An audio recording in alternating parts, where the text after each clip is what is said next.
this, which I thought was really cool. 1886. I don't know if you saw this, but Father Munson sent it out in a news about the diocese.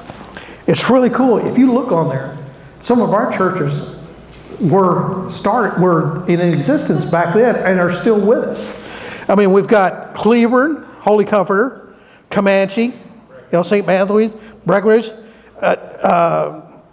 Let's see, Dublin, yes. Brownwood. I don't know if it's St. John or the other one. Fort Worth, St. Andrews, where we're standing right here. There was 127 members of the families here. And then Trinity, of course, which is probably started. And you can see several others that are still in Wichita Falls and Weatherford All Saints. They're still with us today. That's cool. And so this was a wonderful find. And this was something that they put out way back when. They sort of still do it now, but I thought that was really nice. Next. Okay, so why am I here? Why am I doing this? Well, the canon tells me I'm supposed to. And this is what, like I said, I was elected at the convention, okay? And this tells me what my duties are. I'm supposed to collect stuff and put it in, archive it. Fortunately, we don't have to keep stuff in boxes and things like that anymore. We could, oh wait, you're going way too far ahead of me. That's why I like to control this, yeah. Okay, next slide. Go ahead, punch. Okay, well, go, yeah. So, I collect stuff. So what can I do for you? Next slide. All right, I'm introducing myself to all the churches in the diocese. I'm doing it here at the Bishop's Leadership Workshop. I do it through church visits, mainly going around with a visit to dual purpose, going around with the bishop, taking pictures of institutions, things like that, what have you. But then afterwards, you might see me lurking about the hallways, looking at your photos and things like that, and I might be taking pictures of those things that I can archive. And, like just walk around St. Andrews here and see all kinds of neat photos that they have on the wall of major events that goes on around here. That is really nice to see, okay? And so I like to take pictures of those and archive them into our archive, so to speak. One of the things I was doing, I was wanting to encourage somebody to do this kind of stuff at their own church. There are many members that just collect everything about what's going on in the church, but they're maybe not centralized, locally or in a central location within the church. Everybody has a few pictures here and there and whatever. This is what I'd like to see them do, and not only just put it in a central archive location, but also to digitize it if they can. I want to schedule, maybe think about scheduling semi-annual Zoom calls, team calls, whatever, just kind of talk about it and the kind of things, you can do to archive your documents, okay? And maybe develop some kind of training information videos. But there's lots of stuff out there on the webs that can help you with that. Now, this is my desk, okay? This is how I scan registers or books or whatever. I have a book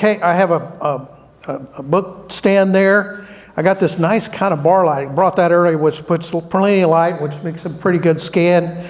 And I use my phone to scan the book. Okay. Wait, no, wait. You're going way too far ahead.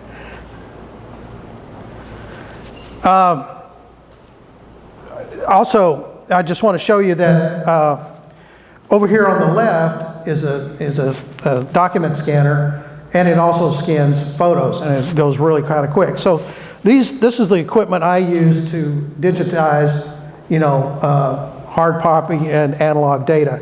I also, photos. I've been digitizing slides that we've had, also cassette tapes, that kind of stuff. So I've got multiple ways to scan different forms of media and digitize them. Okay, next.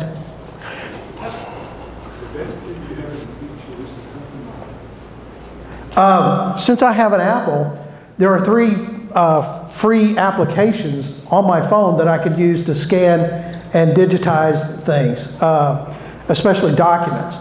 What I use mostly is files, because my files is on a OneDrive and it's on my, so whatever I scan on my phone shows up on my computer. And it does a really great job of scanning documents, okay? It's especially, I could do multiple pages all in one file. But they drive and notes, they all have basically the same function. Next. Android. So far my research, because I don't have an Android, I look to see what kind of applications are available for Android. Right now, all of them point to Google Drive. That's probably just Google trying to take over the world and taking over Androids. But anyway, but that's what they use. But it's a good program too, as well, for scanning documents and archiving. Next. So, like I said, I don't need to teach you how to do all this thing. There's lots of great videos on the internet that will show you how to do that, and they're very helpful. I've seen a lot of them, and they kind of helped me learn how to do this in the beginning. Next. Now, what would I like from you? Next. All right, so I want you to give me your parish registers, your photos, group photos. I scour your Facebook page, your web pages and stuff like that for group photos and any kind of information about the history of your church. And I download it and I save it and I archive it. A lot of churches are very good about the group photos. Holy Apostles did one here recently with a new rector. Christ the King, several other churches do this on a St. John's Brownwood does this on a regular basis. Any photos of your new clergy, okay? We want to keep track of our clergy. St. Mary's Hamilton has a collage of photos of every rector they ever had at that church. That's kind of cool. Any kind of unique events or visitors that you may have in your church. Now, I'm not to say this is the only things you guys should keep. You guys should keep a whole lot of other things, but for the purpose of archiving our purpose, I don't need all that stuff. But you should save it for yourself as well. Church history. There are some churches, I think St. John's Fort Worth has a neat little booklet you can download off the webpage that talks about the history of their church. I've seen St. Mary's in their narthex, they had a little booklet of the history of their church. And I was able to break out my phone and scan it real quick. That's kind of neat, okay? Monthly newsletters.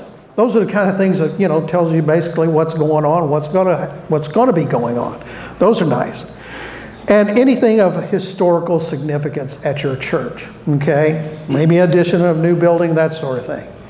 Those are the kind of things I'm looking for right now. I'm still trying to figure this thing out, and the information for what church or even diocesan historiographers do, that information is kind of scant. So if you don't know, if you're not sure, send it to me, and I'll do something with it. I'll either scan it or say, I'll probably just scan it if you think it's worthwhile saving. I'll do that for you. I'd like electronic copies first.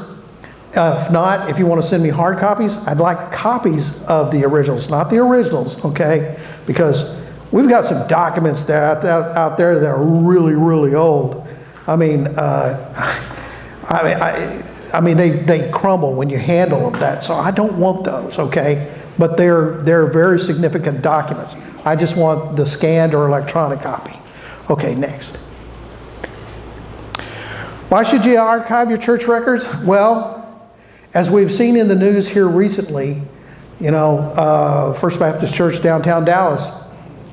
Yeah, and I don't know what, I'm sure but you never know. We here in Texas, we can have fires, we can have hail, we can have tornadoes, okay, that can completely destroy a church and everything within it. So we want to archive as much of that stuff as we can, because now that we live in the digital age, we can certainly do that. Save it to an external hard drive, save it to a storage, iCloud storage or whatever off-site, so that all that stuff is not lost, okay? We know some of us probably looked into our genealogy, and it stops at a certain place, And the reason is because that church and everything else burned down. Okay? So we want to preserve our history, because why not? We preserve our own personal history. We take pictures. You know, we buy new phones when we filled up the storage on our other phone with all the photos that we taken of our grandkids. So, you know, we should do that for our church and our church family. We should preserve the history, okay? And often when I was a parish administrator for a little bit, I even here recently got a inquiry about somebody's baptism. So I was able to look through, you know, some of the parish registers that I'd already archived, and was able to find the information that somebody was looking for. And that's important, because you're going to get those, and you probably still do. Hey, when was my daughter or my wife or my grandmother baptized? You know, or whatever. You should be able to look that up and provide that for them. So that's why it's important if you could do that. Next. Now let's look at parish registers. Next. All right, next. I like to do a lot of animations in my video. It kind of makes it more interesting, kind of keeps things. Anyway, what is parish register? Well, this is on the first page of a parish register, as you can see, and it tells you what, you know, how to keep it and why it's important. You know, it's legal evidence of, you know, these things here.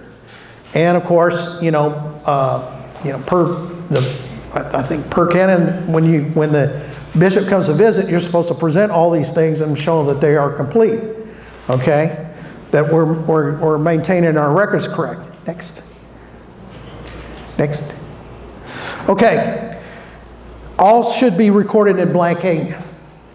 That was back in the days if you ever had to mimeograph those things. Blue ink didn't show up very well, so that's the reason why in black ink. However, when you're digitizing things like that, it doesn't matter. It's going to show up just like it does on the page, so it's fine. However, I want to point out something very important here, because I'm going to talk about here in a second. No name should ever be erased or scratched. Okay? One of the things I've seen in a lot of the parish registers I've looked at here since I've taken the job, I mean, it looks like, you know, a bobcat went across the pages and scratched things out. Next. And a new name entered on any page should also be entered in the index. Parish registers at the very beginning have an index, because what it's going to do is you have a parish register that has a list of communicants, confirmations, baptisms, all this other kind of stuff within that parish register. You need to have them in the index so that and the page numbers, so that you can point to where their names are listed. Next. Next. All right. Okay, I can tell from the giggle I got some Frankensteiners out there. I'll say, so we got a congregant named Abby Normal. And she, you know, she's listed in the communicants on page 186. Her baptism is on page 74. Her marriage is listed on page 130. And her burial is listed on page 198. So, next. All right, so here she is on the list of communicants. Now, she's no longer with the church. We don't know why yet, so next. So, you know, it's usually been, from what I've seen, the practice is she's no longer here, so we're just going to scratch her name out. Well, no, that's verboten. Yes, next. Next. All right. So what we do, as it says here, when an entry on this page indicates normal or removal of the name, write R, remove, in the second column on the page on the left. So we just enter an R. And then, next. Then we enter the reason why she's being removed from the thing. It's because she's deceased. So she's no longer an active communicant. Okay? And it's nice and clean. And especially if you're going to electronically archive this stuff, and if you ever have to try to look somebody's name and you want to do a name search in the file, if it's not scratched through, believe it or not, these systems have gotten so much smarter that they can actually find the name as long as it's not all scratched out, okay? So it makes things a lot easier.